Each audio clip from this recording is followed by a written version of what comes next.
मतलब अच्छा लगे तो दुआओं से नवाजिएगा। सीरत नबी सबको सीखना इबादत है कि सीरत नबी सबको सीखना इबादत है कि खैरियत गरीबों की पूछना इबादत है कि खैरियत गरीबों की पूछना इबादत है। सीरत नबी सबको सीखना इबादत है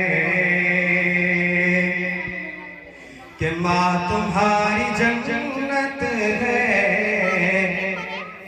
बाप उसका दरवाजा कि माँ तुम्हारी जन्नत है, बाप उसका दरवाजा कि माँ तुम्हारी जन्नत है, बाप उसका दरवाजा।